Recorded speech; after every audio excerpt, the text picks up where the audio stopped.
NBA controversy, March Madness, NFL games in Mexico, opening day, and more. This is What's Your Take? I'm Claudia Balafato here with sports and pop culture content creator RJ Levichin and sports writer Aidan Doyle. Make sure to stick around to the end of the show for our social shock of the week. Very interesting. Reveal DMs from net star Kevin Durant to a famous actor and comedian. Don't want to miss out on that.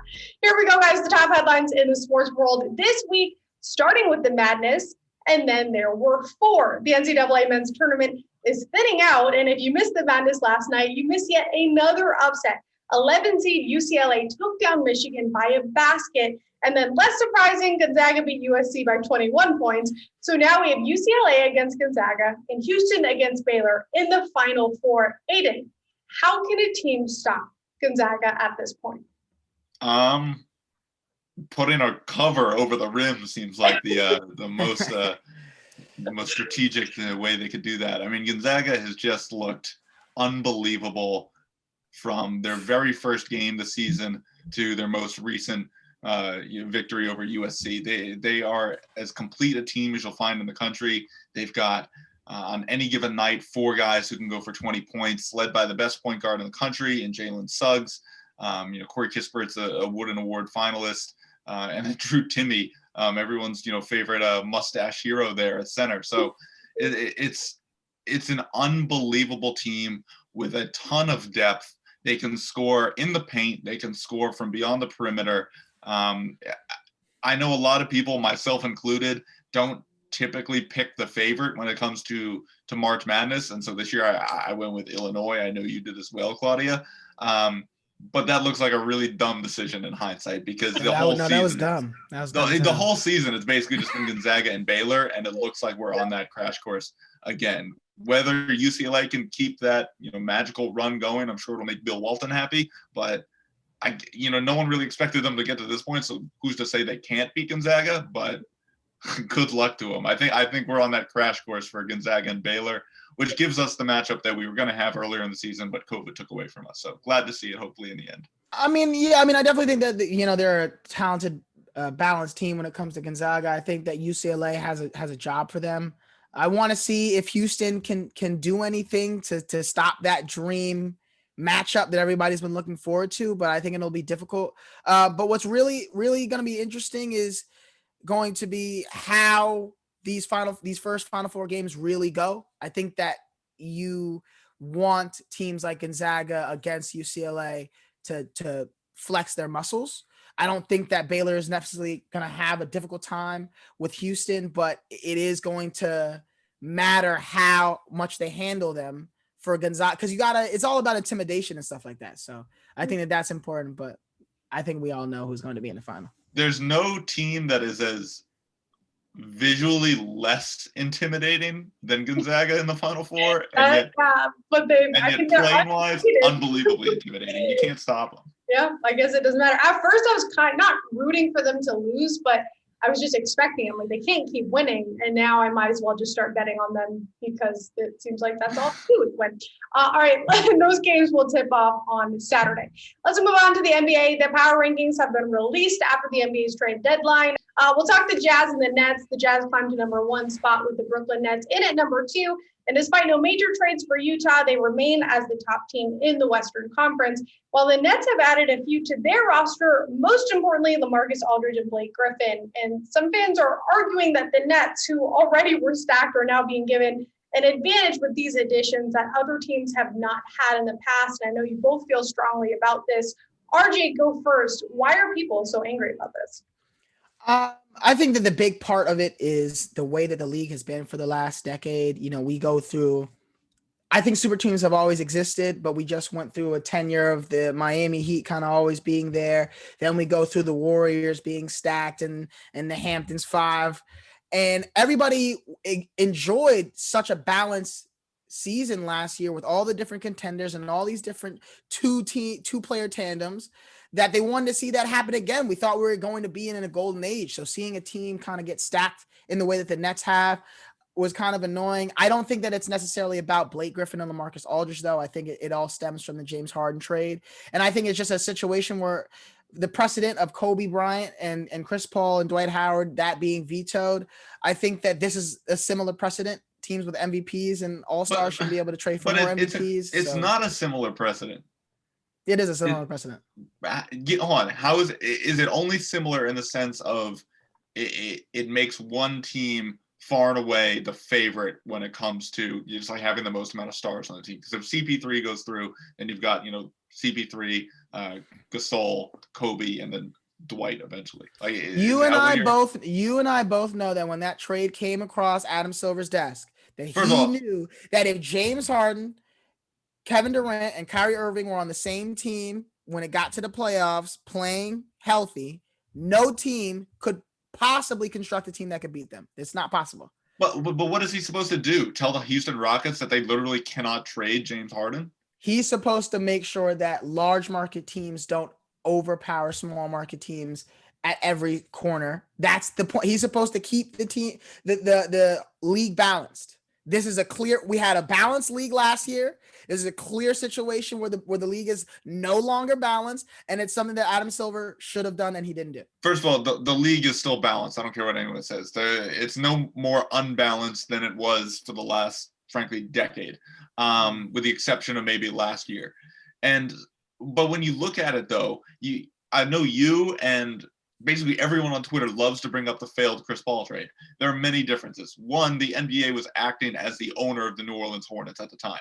So in order not only to get the trade through, the GM and whatnot had to agree to it, but the NBA can't just step in and block any trade that they want. I mean, I think technically they can, but they're not going to exercise that power unless it's the most extreme of circumstances. The difference is they were acting as the governing body of the New Orleans Hornets at the time because the Hornets were being sold. Like it's not a similar situation. That standard, that setting does not apply to either the Brooklyn Nets or the Houston Rockets in this case. Once James Harden declared that he wanted to get out of Houston, it ruins all of the leverage for the Houston Rockets. No team is going to trade a ridiculous amount of assets for James Harden unless he wants to be there. And if they do, it's an incredible risk. That's essentially what the Raptors did with Kawhi Leonard.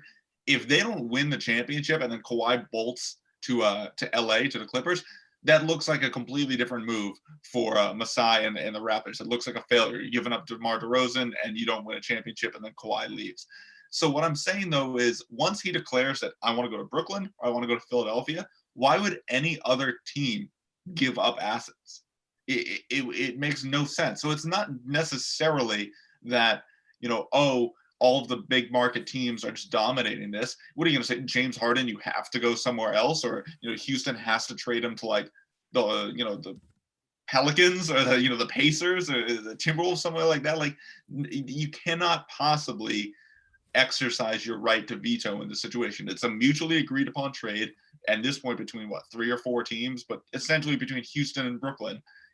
James Harden gets where he wants to go. It was an impossible situation to resolve unless they traded him to one of those destinations because no other team was going to give him assets. Are you convinced, RJ? So you go. I'm not. I'm definitely not convinced, but I do think that there are specific situations where teams shouldn't be able to get such a great advantage that no other team could construct a roster where getting a big all-stars. And we'll see if they can continue. If they win the whole thing, then I guess you're right. If either of the LA teams knocks them off, it's like, okay, whatever. They had another. It's a failure. It's a massive failure. Yeah, it is a failure. But the Nets can't lose. The Nets cannot lose. Right. But it's sports, and what you're expecting to happen doesn't always happen. Right. Man, he defended the Nets like he's from Brooklyn. I guess the verdict would be that RJ, you will be proven right if they go all the way, kind of, and if they don't, then I guess all of this drama. Massive failure. All right, let's go on to baseball. Opening day is almost here.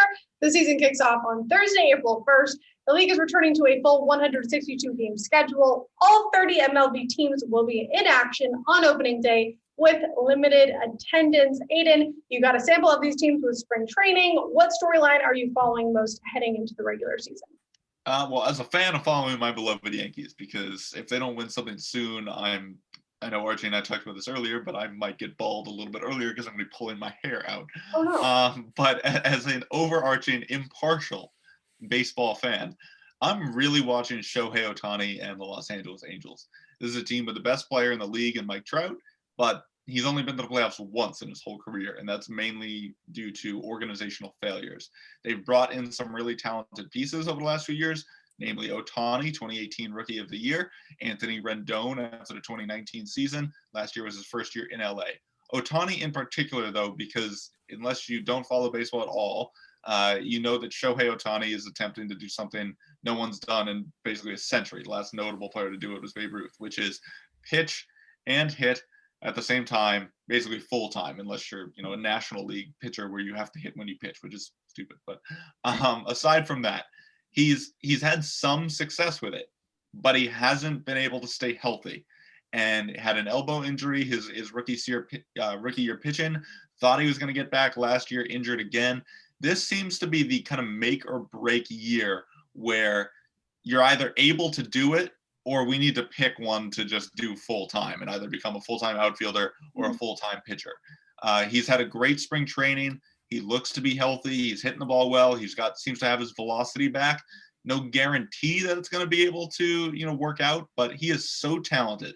The most talented player in baseball. Nobody else can throw 100 miles an hour and still slug like 550. He's an unbelievable talent. And if he's healthy and productive, the Angels look like a real threat, not only in the AL West, but in the American League as a whole. And it's just better for the game as a whole.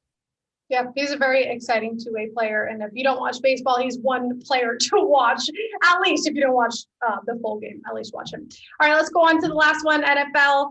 Really year-round entertainment, sometimes even more exciting in the off-season. We've got free agency, and now we've got some schedule changes.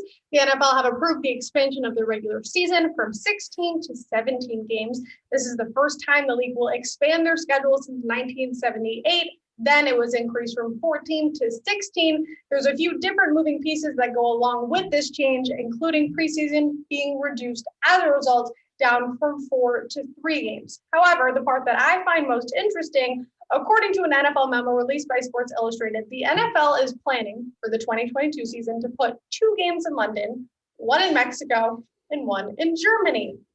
Here we are, a year into the pandemic. How surprised are you to hear that the NFL is not only extending the season to more games, but also talking about extending play overseas? RJ, go first. Man, the NFL are professional bag chasers. That's really all you can say. I mean, they know how to make money, and they know how to, they can milk money out of anything. And I think that's why they added the extra game. I think that's why they're still trying to do the international thing. I don't know how helpful the games have been so far. All the international games have been to actually bring in fans and have fans stay and be loyal football fans. But I think like every sport, they're trying to expand, which makes sense. The big thing for me is going to be how many players get injuries, as well as career stats and how that works. More games, players can get more bonuses, but at the same time, more games means more chances for injuries. So I think it's a slippery slope, but we got to see how it goes.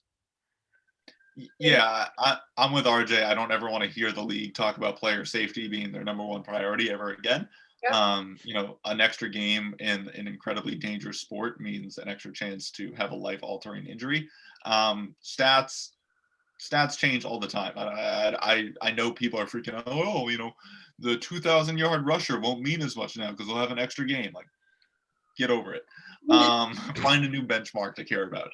As far as the international games, I'm not surprised. I think the NFL, they just came out the other day, I think it was yesterday actually, where Roger Goodell said that he plans to have full capacity, fans in the stadiums at full capacity starting this season, let alone, the year after. So the fact that they're pushing it and trying to go international is not surprising. They've had a lot of success as far as attendance goes with the UK games. So why not branch it out even further? I know they've played in Mexico before, and as long as Derek Carr isn't getting a laser pointer pointed into his face from the stands, seems to have some success found that down there, and now they're just expanded to Germany. RJ said it best. They're professional bag getters. Like they're money makers, and that's what it's all about. What would the other reason be? It's probably just for money. The good of the game, Claudia. For those young Unfortunately, little as a German fan, children who grow up wanting to be the next Patrick Mahomes or No, For the German children. as a fan, I'm happy about it, but I agree. I mean, especially with COVID, you talk injuries, but also we've seen COVID's not just going away. People are getting vaccines, but it's still very prevalent. So that is our last headline, but now I want to get to our video of the week. So we're going to be including sometimes funny, sometimes cute posts from social media to end the shows, but this time it's a social shock of the week, I'm calling it. Media personality Michael Rappaport has released a conversation he had with Nets star Kevin Durant on Instagram. Following an interview Kevin Durant had with Charles Barkley following a game, and he kind of just didn't reply to Barkley because he asked him a yes or no question, whatever. It was a stupid situation, and Rappaport apparently got into it with Durant about it, calling him sensitive about everything. And I'm going to put the messages up because I don't want to get in trouble from my mom from reading some of these words. But from the messages, you can see KD responded very strongly. RJ, how does this affect Kevin Durant's image as a player? I mean, I think that KD, when the burners came out, when we found out about the Twitter accounts, that's when people realized how thin KD's skin was. Yeah. It's surprising because there's so many players that talk about understanding how you have to kind of block that out. You know, LeBron James is always off his social media for the playoffs and situations. They understand that people are just trolling. They're just kind of talking shit. And to see Kevin Durant go in so hard on Michael Rappaport, who is he's a professional troller. That's really what he is. I mean, he's been a professional troller for the last 20 years, massive New York Knicks fan, loves to talk shit. And I think that it got to him, but I think KD has to, just not let whatever is going to happen for the next few weeks in the media, blind him from his recovery and getting back on the court. Cause I don't think it's going to mess up his image. We know who he is. We know what he's about, and he's about buckets. And as long as he's about buckets, nobody's going to care. I think the other question, and Aiden, you can speak to this as well, but is it almost more messed up that Rappaport released these DMs? Cause this is a private conversation. And I get that KD mentioned his wife and everything, but to put that out there, but then I guess KD just couldn't have used those words. I don't know. Aiden, what do you think? I mean, yeah, like low key, but it's not at all surprising from Rappaport's end that he's going to put that out there. The thing with Durant, though, and I know that was your original question, is how does that affect his image? I don't think it does, because RJ said it best, is people are going to make a big deal out of this for like 2 weeks at most. And then he's going to come back and he's going to score 35 in his first game back. And he's going to be the most unstoppable scoring force in the league. And everyone's going to forget about it. And we're going to go to talk about how is anyone going to stop the Nets. So I don't think it changes anyone's image, because if you follow Kevin Durant on Twitter, you know that he actually does, not necessarily with this language and this aggressively. Not this language.